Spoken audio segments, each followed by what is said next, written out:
Oh Seigneur Jésus.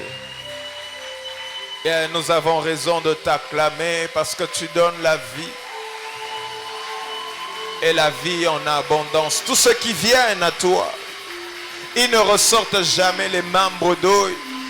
Ceux qui cherchent des enfants auprès de toi, les obtiennent. Ceux qui cherchent la vie éternelle auprès de toi, l'obtiennent. Ceux qui cherchent la joie, la paix, le bonheur auprès de toi, ils obtiennent cela.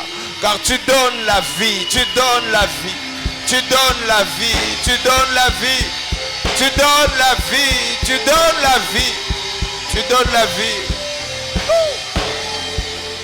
Oh, merci Jésus. Que Dieu nous bénisse, on peut se rasseoir.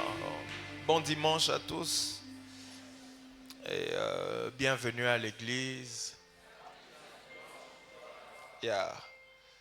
Très honoré d'être là encore ce dimanche devant vous pour partager la parole de Dieu. Et j'espère et je crois que quelqu'un sera béni et édifié ce matin. Avant d'aller plus loin, permettez-moi de saluer quelques personnes que j'ai vues. Maman Fifi, bienvenue à Kolwezi. Est-ce qu'on peut recevoir Maman Fifi qui vient de Lubumbashi? Elle est servante à Man Lubumbashi. Est-ce qu'on peut bien la recevoir, s'il vous plaît?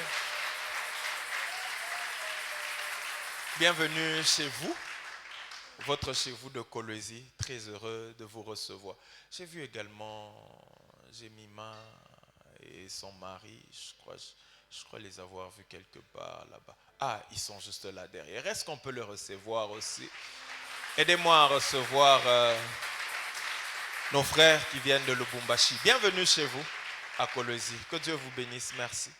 J'ai vu également le frère Lewis Kitobo. Ah, il est là. Et sa femme, hein? Ah, ok. Est-ce que vous pouvez vous tenir debout également? On peut... Ah, avec les deux. Est-ce qu'on peut bien recevoir le couple du frère Lewis? Merci beaucoup. Que Dieu vous bénisse abondamment.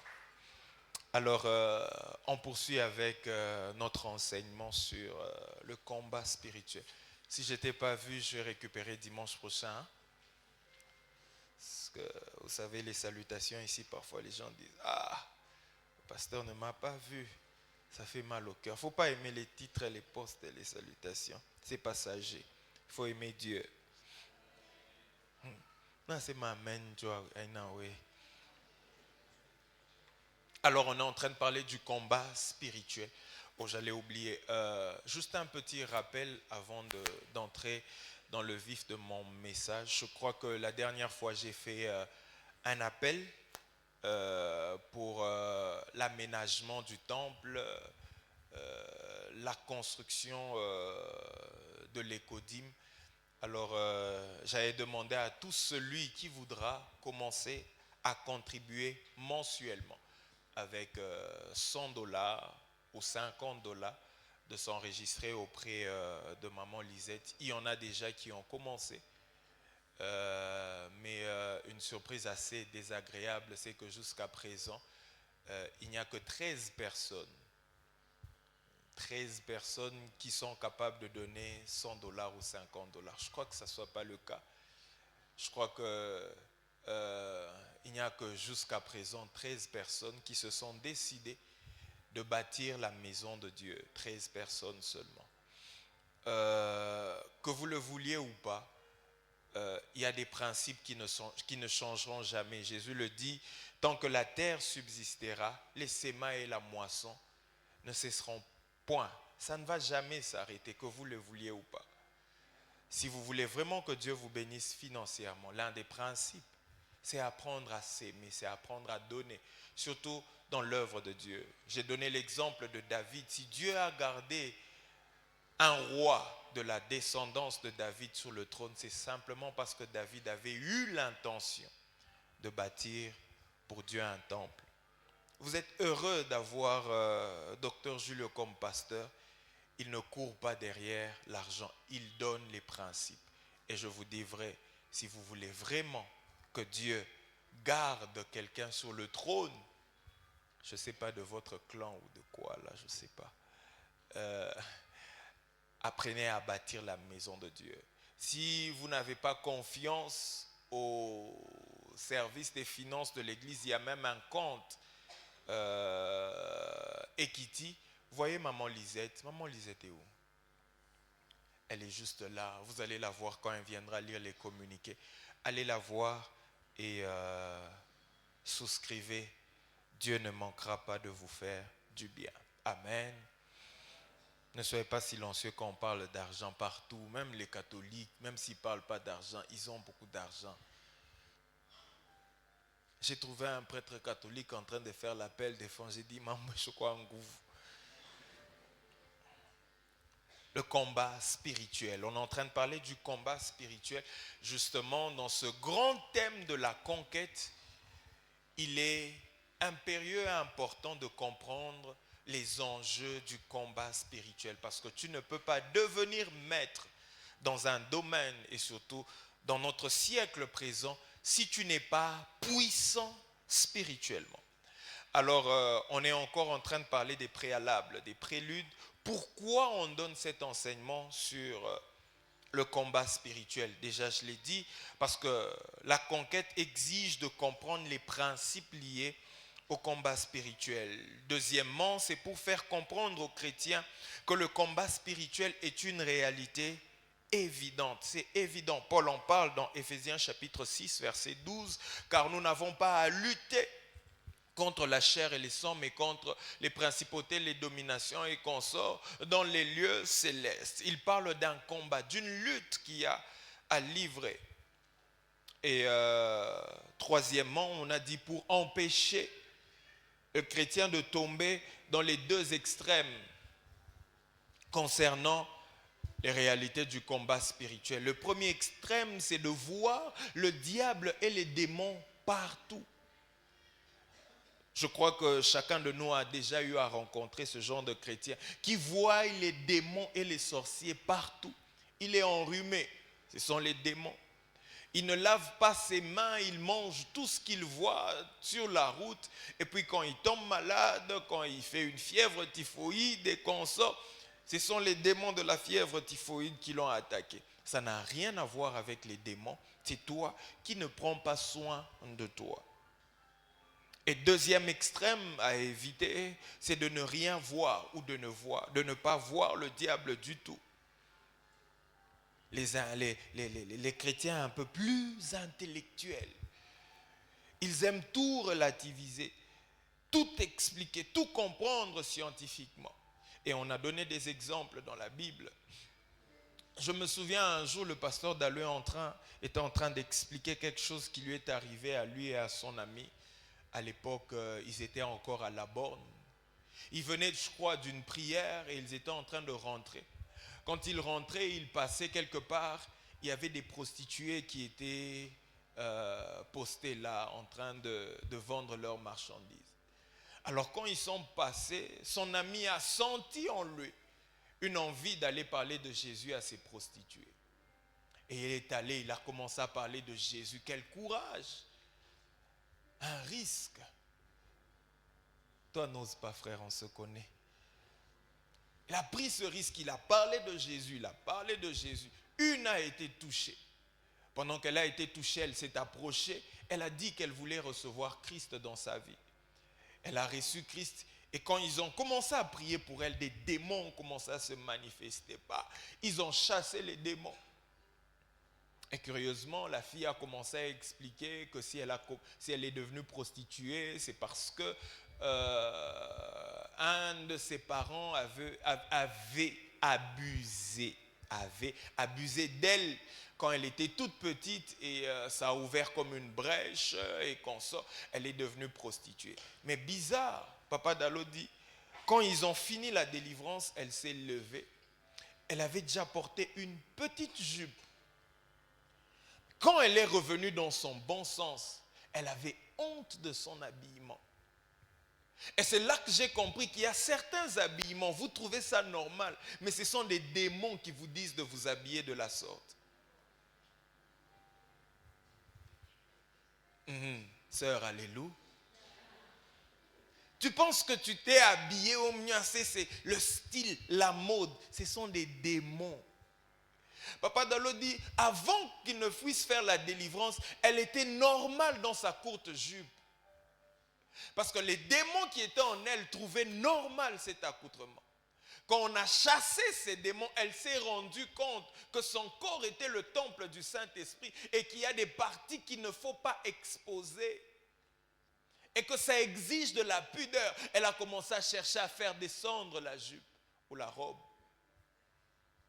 Mais malheureusement, je ne te dis pas de regarder la manière dont ton voisin est habillé. Mais lui-même, il sait si ce sont les démons qui l'ont poussé à s'habiller de la sorte. Je vais encore le dire, sœur, tu n'as pas honte de t'habiller tel que tu le fais. Tu trouves ça vraiment normal, la manière dont tu t'habilles.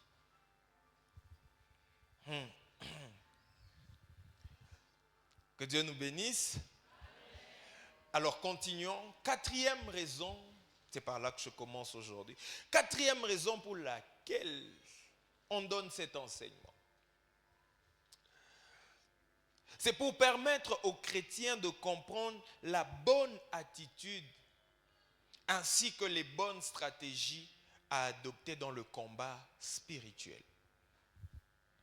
La bonne attitude ainsi que les bonnes stratégies à adopter dans le combat spirituel. 1 Timothée chapitre 6, verset 12.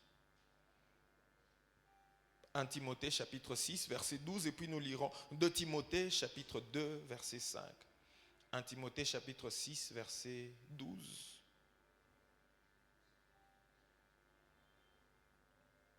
C'est Paul qui parle à Timothée. Il lui dit, combat le bon combat de la foi, saisis la vie éternelle à laquelle tu as été appelé et pour laquelle tu as fait une belle confession en présence d'un grand nombre de témoins. La traduction française de Modèle dit ceci. Combat bien le combat de la foi.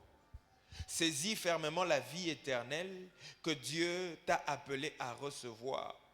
Quand tu as fait ta belle profession de foi devant de nombreux témoins, quand tu as annoncé devant de nombreuses personnes l'affaire que tu as cru avec tout ton cœur. Il lui dit, combat le bon combat de la foi. Combat bien le combat de la foi. 2 Timothée, chapitre 2, verset 5. 2 Timothée, chapitre 2, verset 5. Il dit, et l'athlète n'est pas couronné s'il n'a pas combattu suivant les règles. Certes, ces textes sont pris dans un autre contexte, mais j'aimerais juste faire ressortir le fait qu'il y a un combat à livrer. Mais le combat à livrer ne doit pas être fait de n'importe quelle manière. Paul est en train de faire comprendre à Timothée qu'il n'y a pas seulement le combat à livrer, Mais il faut bien livrer le combat. Il faut bien combattre, car plusieurs combattent, mais ne combattent pas de la bonne manière. C'est ainsi qu'ils ont très peu de résultats dans leur marche avec Dieu. Combat, oui, mais comment le faire? Combat, oui, mais quelle attitude?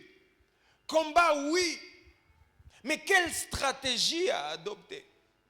Il n'y a pas seulement le combat, mais il faut savoir comment combattre. Elle lui dit, combat bien le bon combat. Ça veut dire qu'il peut y avoir aussi des mauvais combats. Il y a des gens qui combattent, mais ils combattent doublement mal. Un, de la mauvaise manière. Deux, le mauvais combat. Je crois que quand on entrera dans le développement du sujet sur le combat spirituel, vous allez comprendre que le combat spirituel n'est pas d'abord au niveau matériel, oh, le travail, oh, le mariage, oh, ceci, cela. Ça n'a rien à voir d'abord avec ça. Ça a un niveau un peu plus élevé. Il faudrait que le chrétien arrive à comprendre que le combat est à un niveau un peu plus élevé. Alors parfois nous combattons, mais nous combattons mal et nous combattons le mauvais combat. Et le diable, étant le roi, le prince des ignorants, laisse les chrétiens dans l'ignorance et se met à combattre, à envoyer le feu. Là où il ne faut pas envoyer le feu. Peut-être qu'il fallait envoyer de l'eau ou de la fumée pour empêcher au diable de respirer convenablement. C'est ainsi qu'il est important de comprendre le combat spirituel, de le comprendre véritablement.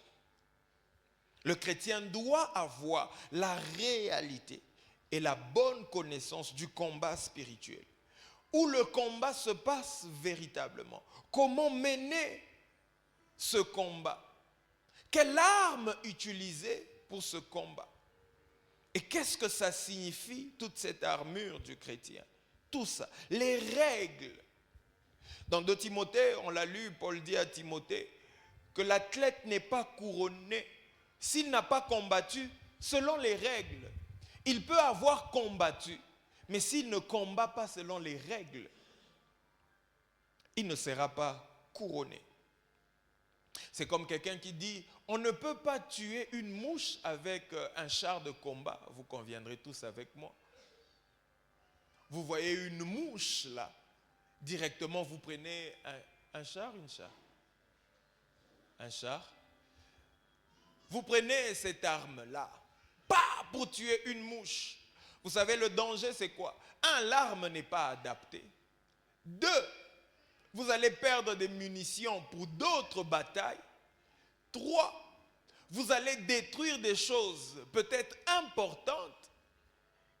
Et 4, vous risquerez de ne pas atteindre la mouche. Et on a des chrétiens comme ça qui prennent des armes inadaptées pour peut-être un combat qu'il ne fallait pas livrer. Combat le bon combat et combat selon les règles. Ce ne serait pas très long aujourd'hui. 5e raison pour laquelle on donne cet enseignement. C'est pour faire comprendre aux chrétiens ce qu'ils représentent exactement dans le monde spirituel. Faire comprendre aux chrétiens ce qu'ils représentent exactement dans le monde spirituel.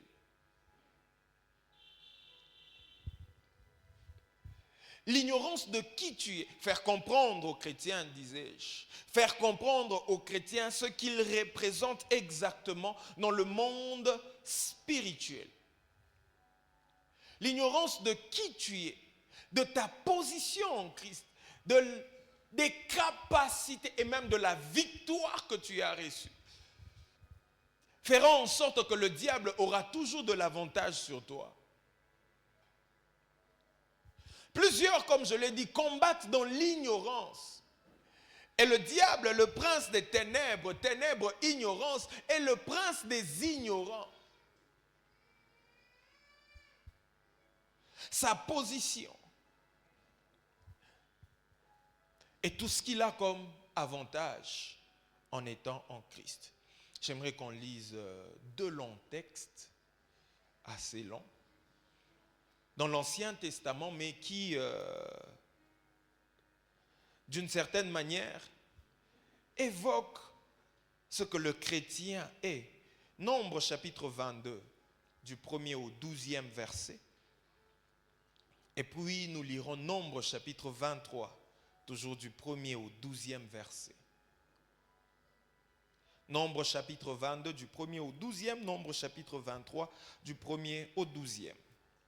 Nombre 22, la Bible dit: les enfants d'Israël partirent et ils campèrent dans les plaines de Moab au-delà du Jourdain vis-à-vis de Jéricho. Balak, fils de Tsippor, vit tout ce qu'Israël avait fait aux Amoréens. Et Moab fut très effrayé en face d'un peuple aussi nombreux.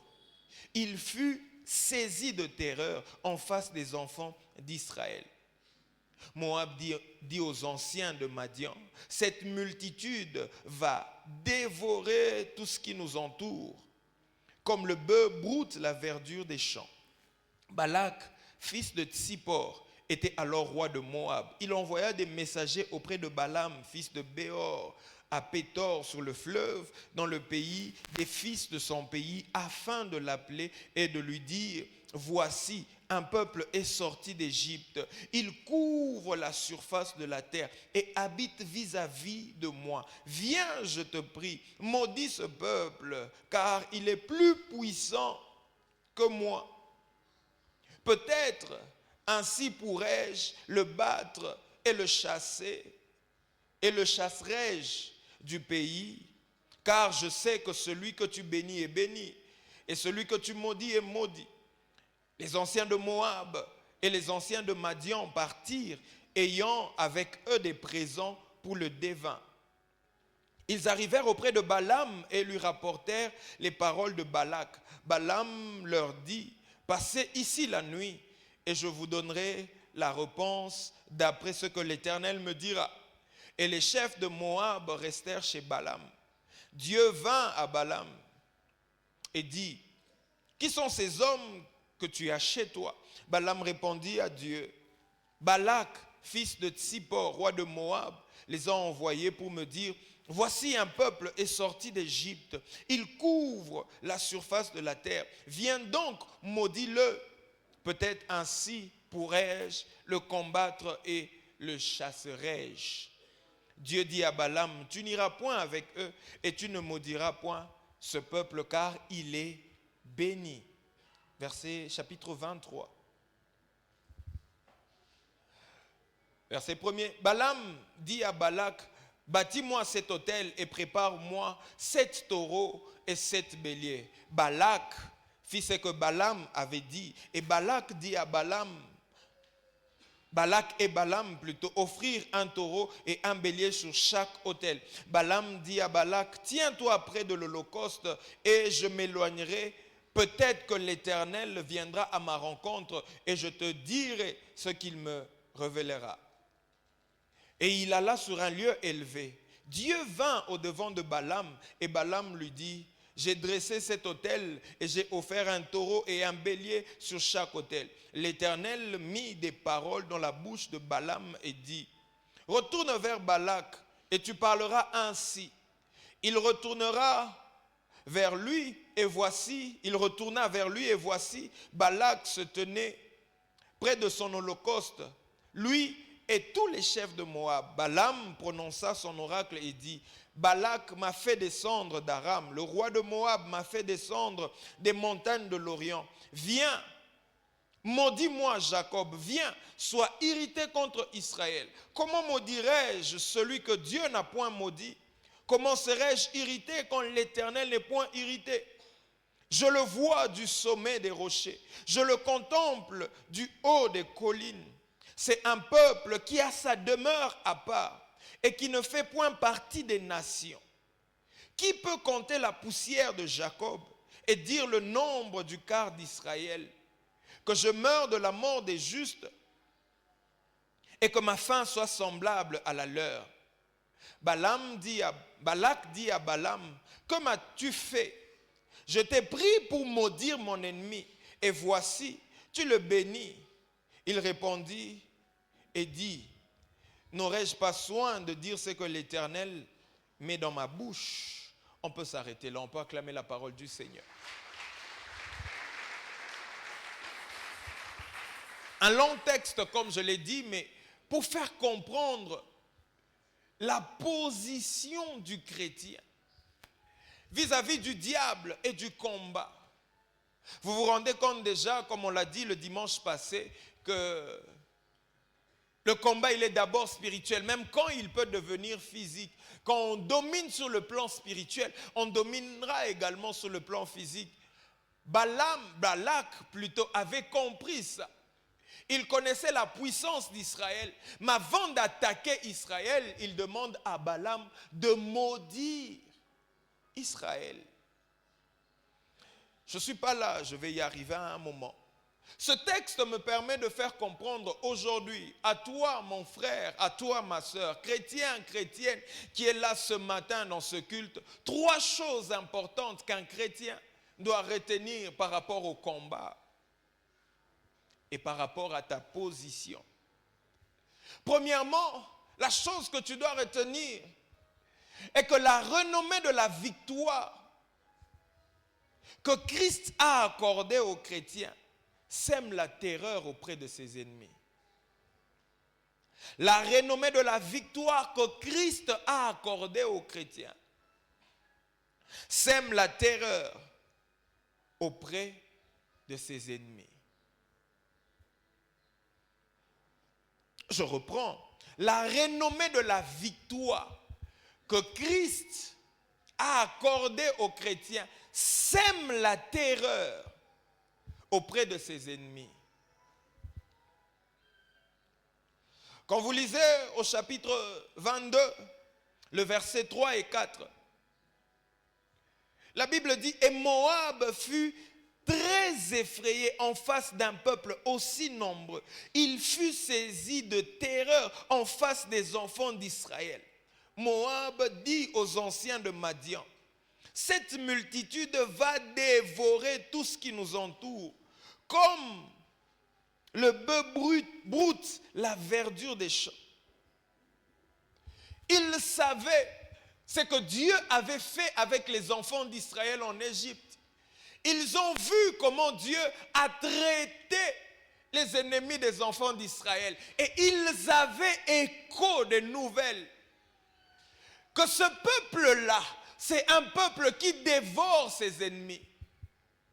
Ce que tu ne sais pas, c'est que le jour où tu as reçu Christ dans ta vie, tu es devenu un terroriste dans le camp des ennemis. Je le répète encore, le jour où tu as reçu Christ comme ton Seigneur et ton Sauveur, tu as commencé à terroriser le diable et son armée. Le comble avec les chrétiens, ce qui déçoit avec les chrétiens, c'est qu'ils ont peur de celui qui a peur d'eux. C'est comme les femmes qui ont peur des cancrelats, qui ont peur des souris. La souris fuit, toi aussi tu fuis. Vous fuyez quoi? Et c'est ça le chrétien, il a peur. Pendant que le diable, il sait que tu appartiens au royaume de celui qui l'a vaincu et l'a dépouillé. Quand tu t'avances, il tremble. Tu vois, tu dis même pas amen parce que tu ne crois pas encore. Tu as peur du diable. Quand on cite le diable, c'est toi qui trembles. Pendant que lui-même, quand il avance vers toi, il tremble. Il se souvient de ce que Christ a fait à la croix de Golgotha. Christ l'a dépouillé. Christ l'a écrasé. Christ l'a réduit au néant. Mais malheureusement, le chrétien tremble devant le diable. Tu dois savoir que la renommée de ta victoire ou de la victoire que Christ t'a accordée te précède. partout où tu vas, on sait que tu appartiens à un autre royaume. Le diable sait, ses agents savent qui tu es. Curieusement, toi-même, tu ne sais pas qui tu es. Je crois que ça fait longtemps que j'ai quand même dit que j'étais allé à Paris. Il fallait que je vous rappelle, parce qu'il y a des moments où vous avez l'impression d'oublier. Vous êtes rappelés, hein? Ok. Alors à l'aéroport de Roissy-Charles, c'est quoi encore le nom de l'aéroport là? C'est moi qui suis parti, hein? Ah. C'est ça justement. Vous savez, il y a une puissance, il y a un aura, si je peux m'exprimer ainsi, que le chrétien transporte, que lui-même ignore.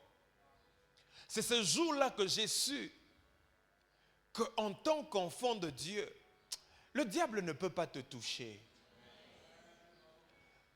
Je crois que je vous avais raconté ça, où des jeunes gens, des Noirs, des Africains, à l'aéroport étaient en train d'emballer ou de filmer nos bagages et consorts. Alors comme ils avaient mis un prix moins que l'aéroport, on s'est dit, bon, en congolais, on va discuter et consorts. En voulant discuter, je n'avais pas fait le constat, parmi les jeunes hommes, celui qui dominait la clique, m'échappait, m'évitait à tout moment. Quand j'essayais de discuter, jusqu'à ce qu'à un moment, il a dit, ok, d'accord, pasteur, donnez ce que vous avez. Oh, je dis, comment tu sais que je suis pasteur? Il dit, non, en t'entendre parler, tu es pasteur. Je dis, non. Il dit, non, moi je suis béninois. Je sais sentir quand je suis en présence d'un pasteur.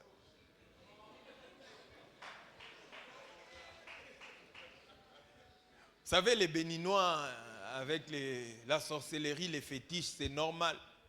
Je n'ai pas prié, je n'ai rien dit, je n'ai rien fait. Juste ma présence a rappelé aux démons qui font sa force que celui qui vient vers toi nous avait dépouillés à la croix. Quand tu marches, les sorciers de ta famille ils savent. Quand tu avances, ils savent.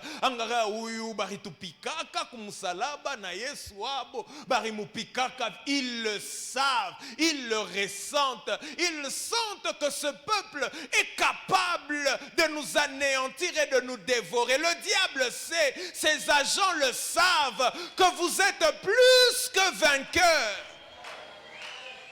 Tu es plus que vainqueur.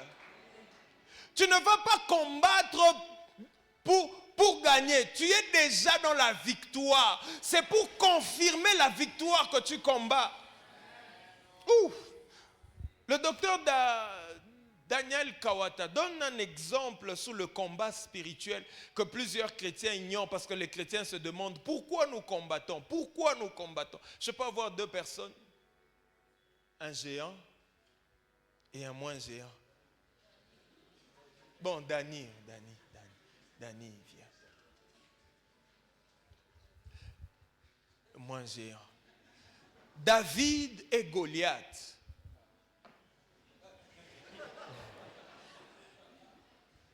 En fait, le combat entre David et Goliath n'était pas entre David et Goliath. C'était entre Israël et les Philistins. C'est un peu comme le combat entre Christ et le diable à la croix. Ce n'était pas Christ et le diable, c'était le royaume de lumière contre le royaume des ténèbres. Qu'est-ce qui s'est passé? Derrière Goliath, il y avait une armée. Derrière David, il y avait une armée. Celui qui remporte a remporté le combat, mais le combat ne s'est pas arrêté là. Parce que quand David a tué Goliath, ça ne s'est pas arrêté là. Les enfants d'Israël, l'armée d'Israël s'est levée maintenant pour aller combattre l'armée des Philistins. Mais le combat s'était déjà passé là. La victoire était déjà obtenue dans ce combat. C'était ça aussi à la croix de Golgotha. La victoire, Christ l'a eue en terrassant le plus fort du royaume des ténèbres, le diable, en le dépouillant, en l'écrasant totalement. Mais maintenant, nous qui sommes derrière Christ, nous avons maintenant reçu la force, la victoire et la capacité d'attaquer ceux qui sont derrière Goliath, derrière le diable, pour les vaincre. Ainsi, nous ne combattons pas pour gagner, nous avons déjà gagné. Nous combattons pour confirmer notre victoire, que notre géant a battu votre géant. Vous n'avez plus de pouvoir. C'est ainsi que quand David avait battu Goliath, l'armée des Philistins a commencé à fuir et l'armée d'Israël a commencé à poursuivre les Philistins. Tu ne combats pas pour gagner, tu as déjà gagné. Oh, est-ce que tu peux acclamer le Seigneur?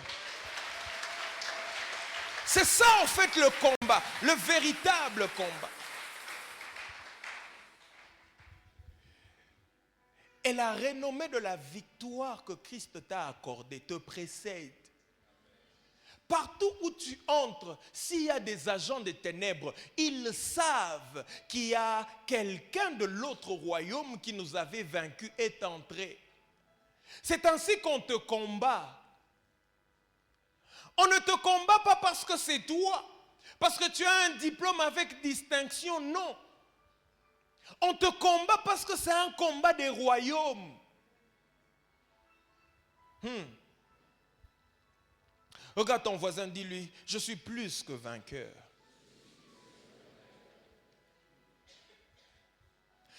Paul le dit justement dans Romains chapitre 8, le verset 37. La version Louis II dit, mais dans toutes ces choses, nous sommes plus que vainqueurs par celui qui nous a aimés.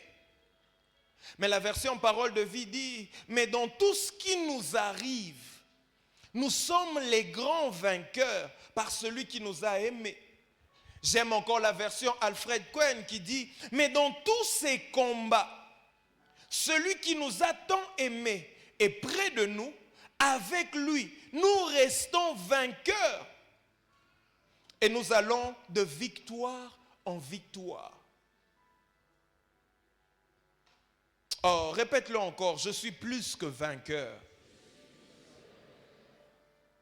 Sans avoir combattu Moab, les enfants d'Israël ont sémé la terreur. Ta simple présence en tant qu'enfant de Dieu sème la terreur. C'est ainsi que s'il y a des choses pour lesquelles tu dois te battre, c'est connaître qui est Dieu et ce que tu es devenu en Christ. Malheureusement, les chrétiens ne se battent pas pour ça. Ils se battent pour voyager, ils se battent pour acheter des véhicules. Pendant que tu as tout ça pleinement en Christ. Si tu comprends qui tu es devenu en Christ, ce que tu as obtenu en Christ, tu sauras que le diable, même s'il vient, c'est comme les Quinois disent, ah, Makele Lawenze, il ne va rien faire. Ce n'est que l'ombre, David parle de l'ombre de la mort. L'ombre de la mort ne tue pas. L'ombre du couteau ne blesse pas. C'est l'ombre seulement. Regarde ton voisin, dis-lui, le diable n'est qu'une ombre. Il n'est même pas un lion. La Bible dit, il est comme un lion. Il n'est pas un lion. C'est notre Dieu qui est le lion de la tribu de Juda.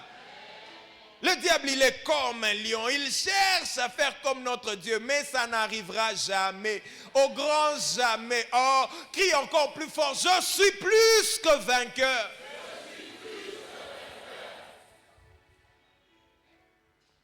La deuxième chose à retenir dans le combat spirituel,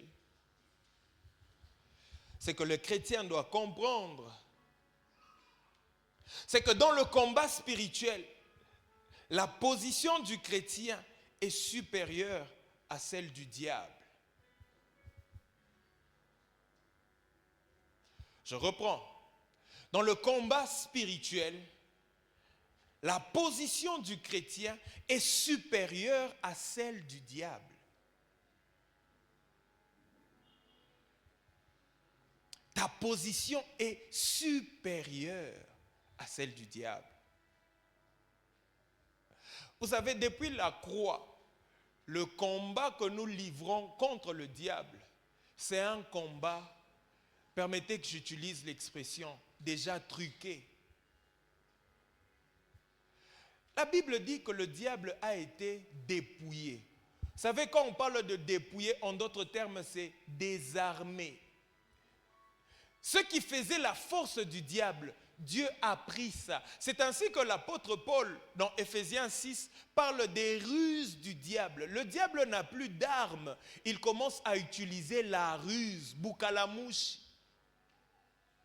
Parce qu'il sait qu'il n'a plus rien pour te combattre. On l'a dépouillé, on l'a désarmé. Maintenant, quand on le dépouille, on le désarme. Dieu qui l'a battu, il vient, il te donne les armes. Et puis il combat avec toi. Si le diable ose en l'épée, Dieu. Non, mais franchement, je ne sais pas pourquoi tu as peur du diable. Dieu a déjà truqué le match, on a déjà gagné le match.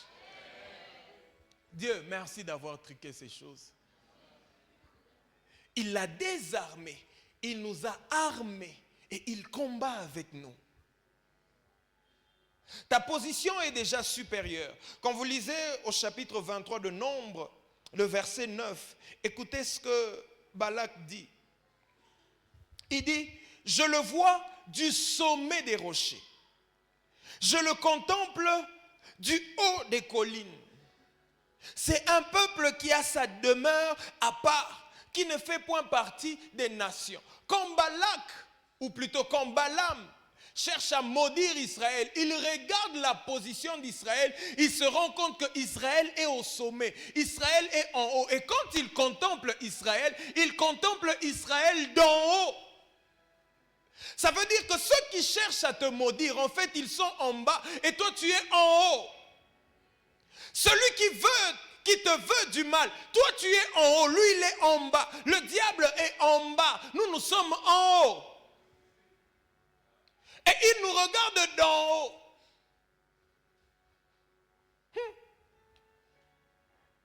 Est-ce que je peux parler? Vous savez, parfois, dans la prédication, imagine un peu que je dise, est-ce que je peux parler? Vous dites non, je fais comment? Je vais toujours parler. Il te regarde d'en haut. Et le diable se rend compte que la seule façon d'arriver à te combattre, c'est de te rabaisser. C'est tout ce que le diable cherche.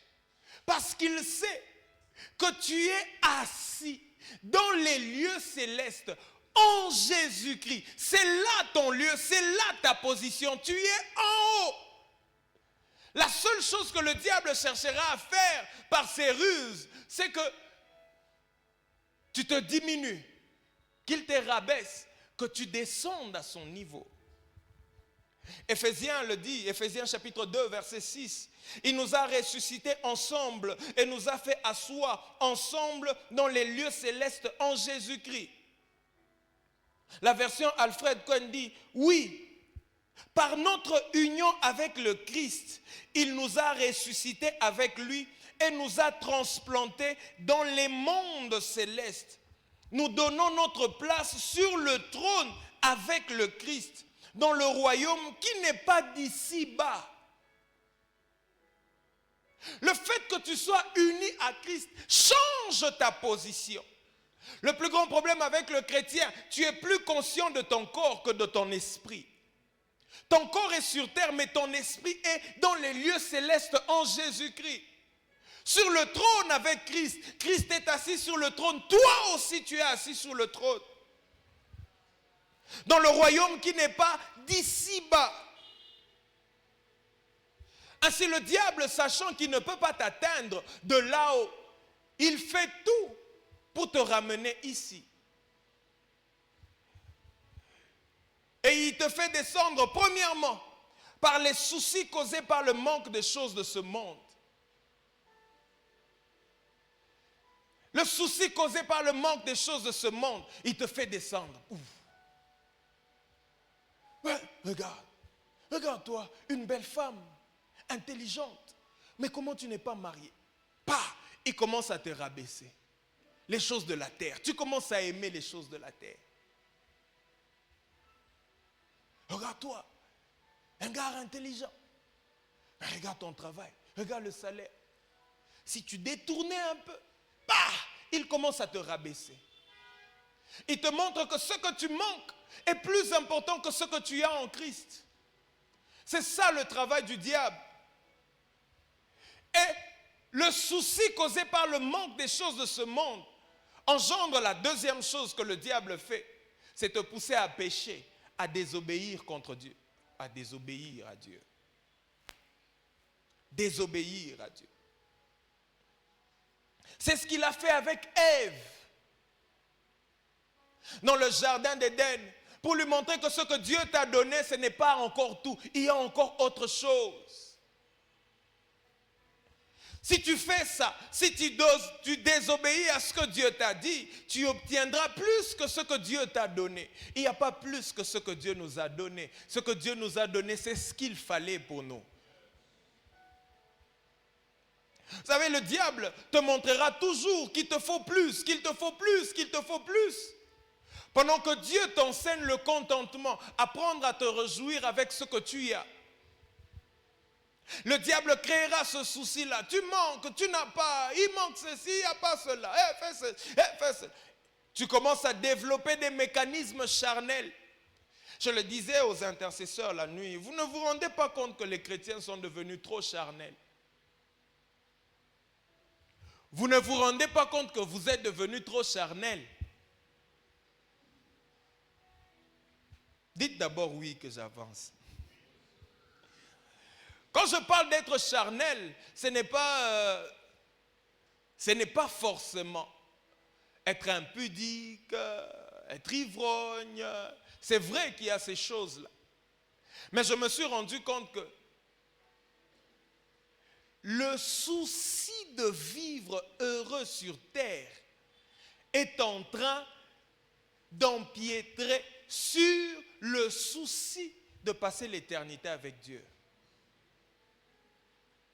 Très peu pensent à l'éternité. Très peu au milieu de nous pensent à l'éternité.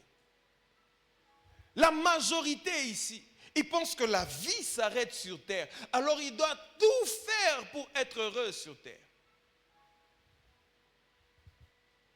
Et ça te rend charnel. Parce que tu as tout. Tu manques le manger, le boire et les vêtements. Tu t'inquiètes. Recherchez premièrement le royaume. Il n'y a plus la joie que les premiers chrétiens avaient de retrouver Christ à nouveau. Il n'y a plus cette joie à l'église. Il n'y a plus cette joie quand les gens se convertissent. Il n'y a plus cette joie. C'est un faux évangile quand on vous dit venez à Christ pour avoir le mariage. C'est faux. Venez à Christ pour devenir DG. C'est faux. Il y en a qui viendront à Christ, qui mourront célibataires, qui iront au ciel célibataires. En katala semi wapi.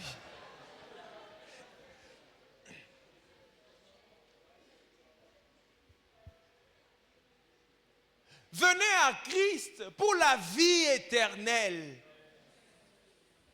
Venez à Christ pour la vie éternelle. Oh, venez à moi, vous tous qui êtes fatigués et chargés, je vous donnerai du repos. On parle du péché là. Le repos là, c'est la vie éternelle, frère. Lisez bien la Bible. Nakatala, Kajen.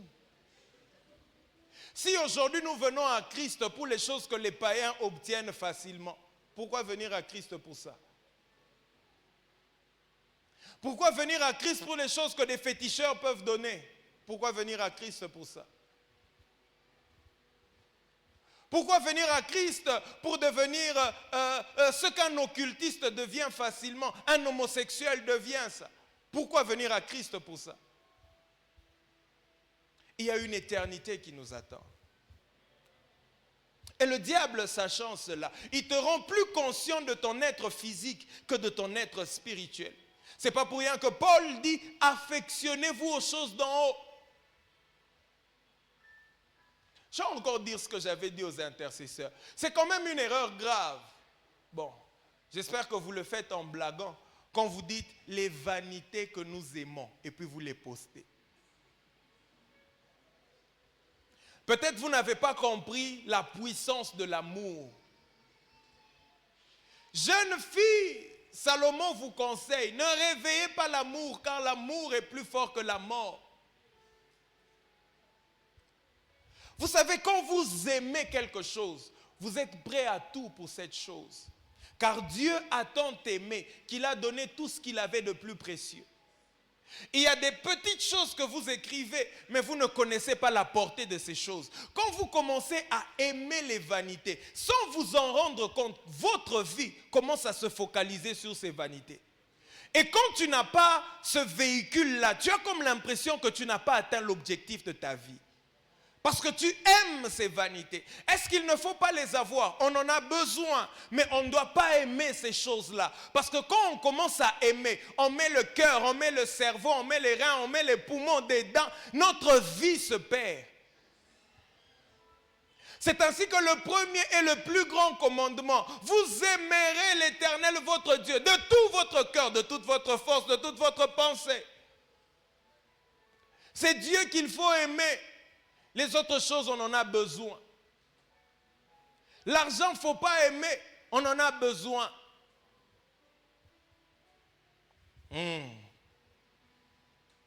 Fâchez-vous? Ok. Et le diable fait ces deux choses. Le souci causé par le manque des choses de ce monde et la désobéissance ou le péché. Il a fait avec Ève. Il a fait également avec les enfants d'Israël, toujours dans Nombre. Quand vous allez dans Nombre, chapitre 23, toujours 23, il y a un texte qu'il faudrait que je lise. Du verset 21 au verset 23. Ce texte, parfois, est très mal compris. Écoutez ce que la Bible dit. Il n'aperçoit point d'iniquité en Jacob. Il ne voit point d'injustice en Israël. L'Éternel, son Dieu, est avec lui. Il est son roi, l'objet de son allégresse. Dieu les a fait sortir d'Égypte. Il est pour eux comme la vigueur du buffle. L'enchantement ne peut rien contre Jacob, ni la divination contre Israël. Au temps marqué, il sera dit à Jacob et à Israël, quelle est l'œuvre de Dieu?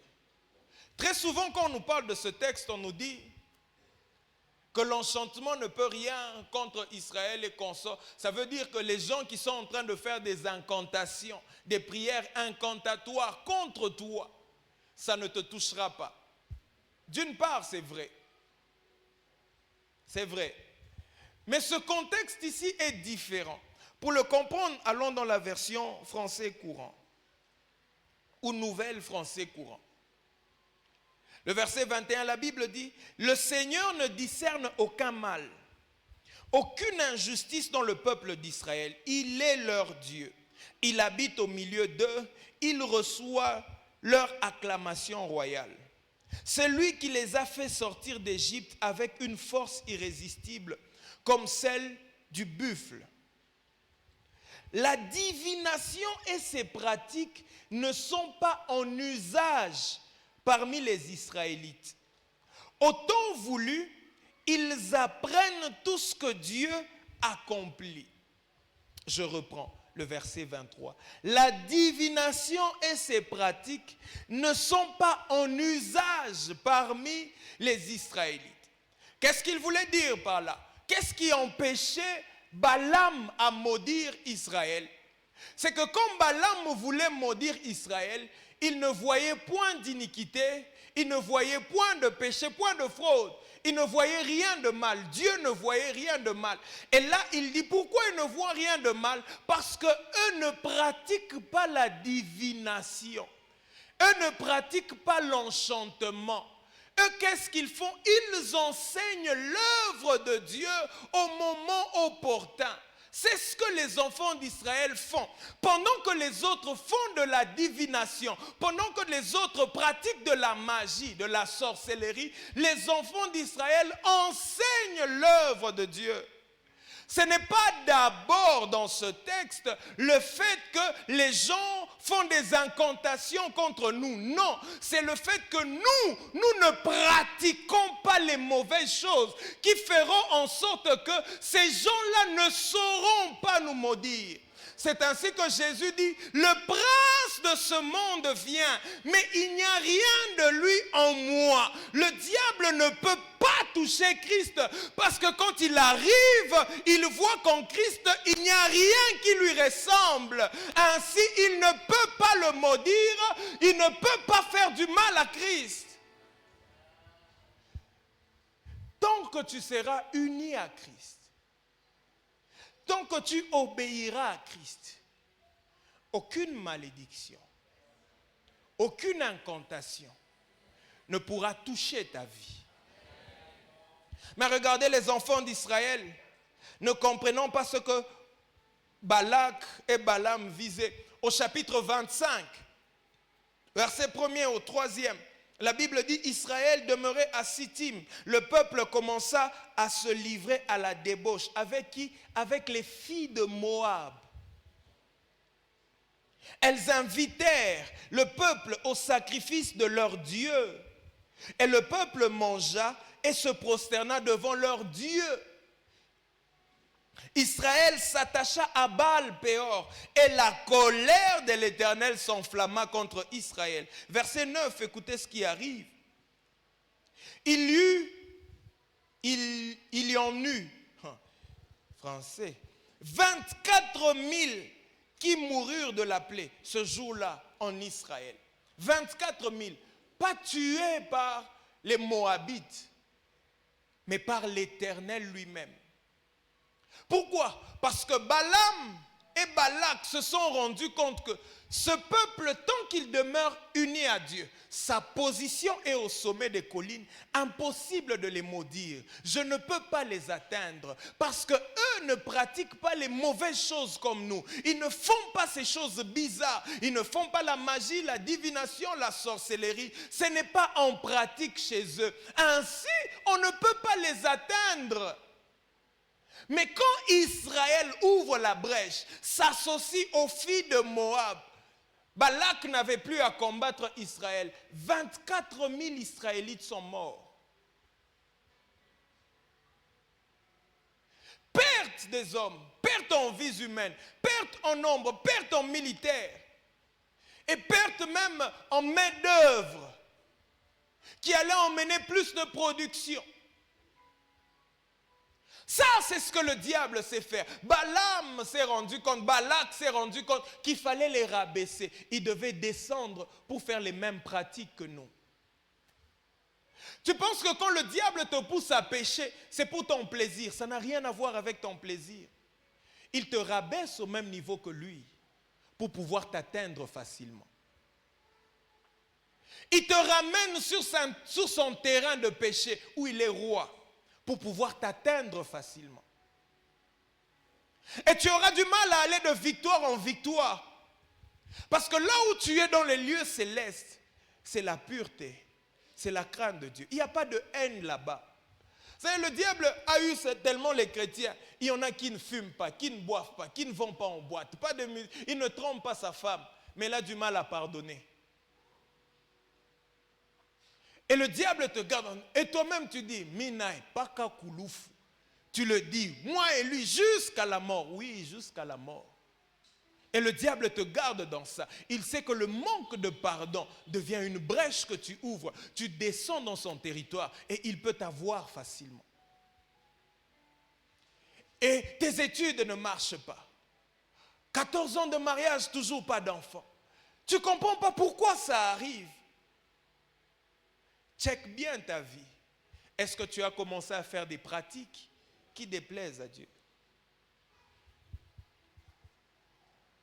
Regarde ton voisin, dis-lui, pourquoi tu es silencieux? Le pasteur a la réponse, c'est lui. Troisième chose, avant de clôturer, pour faire comprendre aux chrétiens sa position. La troisième chose, c'est que dans le combat spirituel, Dieu peut combattre pour toi sans toi. Je peux reprendre. Dans le combat spirituel, Dieu peut combattre pour toi sans toi. Quand vous regardez Israël, Israël ne savait pas que Moab, Madian, Balaam, Balak s'étaient associés pour les maudire. Peut-être pendant ce temps, Israël dormait, peut-être qu'il mangeait. Mais pendant qu'on essayait de les combattre spirituellement, il y avait un Dieu qui combattait pour eux. Il y avait un Dieu qui disait, tu ne maudiras pas celui que moi je bénis. Tu ne peux pas toucher à celui qui m'appartient. Et Dieu combat pour nous, et des combats visibles et des combats invisibles. Nous ne savons pas tout ce qui se passe dans le monde spirituel. Nous n'avons pas le contrôle. Dieu voit. Il y a des choses que Dieu termine avant même que ça ne commence. Tu ne m'as pas entendu. Il y a des choses que Dieu termine avant même que ça ne commence. Quand il dit toute arme forgée contre toi est nulle et sans effet, ça veut dire que l'arme est encore chez le forgeron. Il a encore de travailler l'arme. Il s'est dit, ce que je fais là, c'est pour nuire à la vie des Ficlès. Il est en train de travailler. Avant même qu'il ne sorte l'arme, Dieu a déjà rendu ça nul et sans effet. Dieu est capable de terminer une chose avant qu'elle ne commence. Le combat que l'on est en train de comploter contre toi là, c'est déjà fini avant qu'il ne commence. Ils viendront te combattre, mais ils se rendront compte que c'était déjà fini avant. Dès l'instant où ils ont pensé à te combattre, Dieu t'avait déjà accordé la victoire. Dieu peut combattre pour toi sans toi. Dors calmement, frère, dors paisiblement, laisse les chats miauler, laisse les hiboux venir sur ton toit, dors calmement, Dieu peut combattre pour toi sans toi. C'est après que Dieu a révélé à Moïse ce qui s'est passé, parce que c'est Moïse qui a écrit les 5 premiers livres. Mais Moïse ne pouvait pas savoir pendant qu'ils étaient là en train de errer dans le désert, en train de passer des moments difficiles dans le désert. Frère, les moments difficiles ne veulent pas dire que le diable va atteindre ta vie, non. Ils étaient là dans le désert en train d'errer partout, à gauche, à droite. Mais Dieu a refusé que la malédiction les atteigne. En fait, celui qui permet au diable de te toucher, c'est toi, c'est pas Dieu. C'est toi-même qui permet au diable d'atteindre ta vie. Dieu fait tout pour te protéger. Parfois nous sommes bêtes, vous savez, nous sommes vraiment comme des enfants. Quand nous ne grandissons pas spirituellement, nous sommes vraiment comme nos enfants. Quand tu dis à l'enfant ne traverse pas la route, il ne comprend pas. Et parfois il veut même, ah papa laisse-moi, il veut courir. C'est comme ça que nous faisons parfois avec Dieu. Dieu t'empêche d'aller quelque part. Vous savez, parfois certains blocages, ce n'est pas le diable, c'est Dieu. Les blocages de Dieu, c'est ce qu'on appelle canaliser. Quand Dieu te bloque, il ne te bloque pas, il te canalise. J'ai toujours donné cet exemple. Imaginez que l'eau est en train de quitter là, mais je veux emmener l'eau de l'autre côté. Si je laisse l'eau couler, ça risquerait de couler pour aller dans ce sens. Qu'est-ce que je fais? Quand l'eau commence à couler, je mets un obstacle là, pour donner une direction à l'eau. En fait, l'eau va penser que je l'empêche de couler librement. Non, je te canalise pour aller là où tu seras utile et efficace. C'est comme ça que Dieu opère avec nous. Quand nous voulons vivre librement, aller où nous voulons, il nous bloque parfois pour nous canaliser. Non, là où tu vas, c'est pas bon. Là où tu vas, c'est pas bon. Il faut aller dans cette direction. Parce que là, j'ai tout mis pour toi. Tu seras utile, tu seras important. Il y a même des gens de ta destinée que j'ai placés là-bas. Et c'est comme ça que nous sommes. Non, Dieu, laisse-moi, je vais aller. Laisse-moi, je vais. On va te cogner si tu traverses la route. Non, Dieu, je vais aller. Laisse-moi. Plusieurs chrétiens sont des bergers et Dieu leur brebis. Bah oui, c'est vrai. Plusieurs chrétiens sont des bergers et Dieu est leur brebis. Parce que si Dieu était votre berger, c'est lui qui allait vous conduire.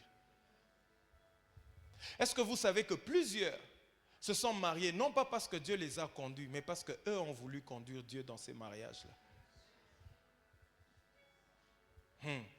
Brebis berger. Il veut que, Seigneur, suis-moi ici. Seigneur, toi tu ne connais pas. Tu ne connais pas. Jésus, tu ne connais pas. Laisse-moi entrer ici. Jésus aussi croit, ça veut dire, bon, tu es mon enfant, on fait comment? Je te suis. Et puis quand tu arrives là, tu commences à pleurer. Seigneur, pourquoi tu m'as abandonné? Ah, berger, et moi ta brebis. Moi je t'ai suivi, toi tu connaissais le chemin plus que moi. Faites très attention. Dernière chose aujourd'hui, 5e raison pour laquelle on donne cet enseignement. 6e raison, 6e, merci. Vous me suivez, gloire à Dieu. Ça fait du bien d'enseigner en point, hein? Les gens te suivent. 6e raison, pour comprendre le mode de fonctionnement. Pour comprendre le mode de fonctionnement du diable afin d'échapper à ses ruses. Pour comprendre le mode de fonctionnement du diable afin d'échapper à ses ruses. Pour comprendre le mode de fonctionnement du diable afin d'échapper à ses ruses. En fait, ici, on ne va pas faire l'éloge des capacités du diable. On ne va pas vanter le diable comment il est fort. Mais on va seulement, bibliquement parlant, découvrir les mécanismes que le diable utilise pour nous atteindre facilement. Comment il se déguise, comment il fonctionne, comment il est organisé. Le diable est très organisé, je vous assure. Très organisé. Il a un système vraiment organisé. Et parfois, il faudrait comprendre comment il fonctionne pour justement échapper à ces ruses. 2 Corinthiens chapitre 2, versets 10 à 11. 2 Corinthiens chapitre 2, versets 10 à 11. Mais c'est surtout le verset 11 qui m'intéresse. La Bible dit, « Or, à qui vous pardonnez, je pardonne aussi. Et ce que j'ai pardonné, si j'ai pardonné quelque chose, c'est à cause de vous en présence de Christ, afin de ne pas laisser à Satan l'avantage sur nous, car nous n'ignorons pas ses desseins, ses plans, ses planifications, ses manœuvres. » La version parole de vie, parole vivante plutôt. Parole vivante dit, « Mais à présent, celui qui vous a accordé la grâce peut être aussi assuré de la mienne. Et si je pardonne ce qu'il m'appartient de pardonner, je le fais comme représentant Christ et en sa présence par amour pour vous. » Verset 11. « Car il ne faut pas que ce soit Satan qui prenne l'avantage de la situation et qui finalement par ses ruses remporte la victoire. Nous ne connaissons que trop bien ses manœuvres et ses desseins. » C'est justement pour ça qu'on va également donner cet enseignement, pour essayer de comprendre les manœuvres du diable, comment il manigance, comment il essaie de manœuvrer, pour nous permettre maintenant petit à petit de commencer à éviter, à savoir reconnaître les signes que ça, c'est une attaque du diable et comment je dois me comporter. Très important. On ne va pas faire comme l'église de Thyatire, qui avait une doctrine des démons. La Bible dit qu'ils ont cherché à connaître les profondeurs de Satan. Et Dieu s'est levé contre ces gens, les a combattus. Dieu a fait des reproches aux gens de l'église de Thyatire parce qu'il y avait un groupe qui cherchait à connaître les profondeurs de Satan. Ne cherchez pas à aller au-delà de ce qui est écrit dans la Bible. J'ai vu des gens parler des choses sur Satan. À un moment, je me dis, « Oh, mais ce Satan est formidable. » Vous savez, il y a des gens, quand ils vous parlent de Satan, vous avez l'impression qu'il dépasse Dieu. Mais demandez-lui de parler de Dieu. C'est à peine qu'il parle de Dieu. C'est un grand danger. Et c'est une doctrine des démons. Quand vous faites des analyses approfondies sur Satan. Vous allez découvrir même des choses qui ne sont pas bibliques. Et on enseigne des choses qui ne sont pas dans la Bible. Démon de tel, esprit de tel, et ça fait ceci, ça fait cela. Non. On ne doit pas tout connaître du diable. Ce n'est pas important. C'est Dieu qui est important. Je répète, c'est Dieu qui est important. Ce n'est pas le diable. Il y a des moments où tu ne sais même pas que c'est le diable qui est en train d'agir. Dieu combat à ta place. Il y a des moments où tu dis seulement « sors ». Tu ne sais même pas qu'est-ce qui sort, mais tu sais que comme c'est le diable ou ses acolytes, ils ont une seule voie, une seule méthode d'action. Je vais les chasser directement. Mais malheureusement, les chrétiens, vous aimez le diable plus que Dieu. Vous connaissez le diable plus que Christ. Très peu connaissent les avantages de l'œuvre de la croix. Plusieurs connaissent les attaques du diable. On peut faire une expérience si on se dit d'adorer, de louer Dieu en fonction de qui il est. En 5 minutes, plusieurs vont tarir. Mais attaquons le diable. On peut faire 1 heure. Les gens n'auront pas honte de transpirer. Ils n'auront pas honte de claquer les mains. Vous allez voir, même la personne qui ne danse pas pour Dieu, crier. Ah! Ah! La victoire contre le diable ne se trouve pas dans les cris de la voix. Il y a des principes que Dieu a donnés.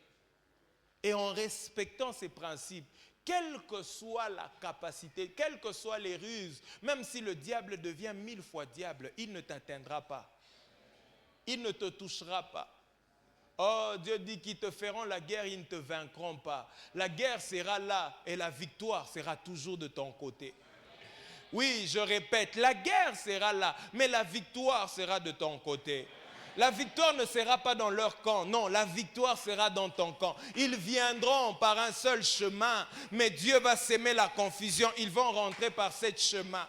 Toute langue qui se lèvera en justice contre toi, tu la condamneras. Le diable n'a pas de pouvoir sur toi. Il a été dépouillé. Est-ce qu'on peut acclamer le Seigneur? Est-ce qu'on peut bien acclamer le Seigneur?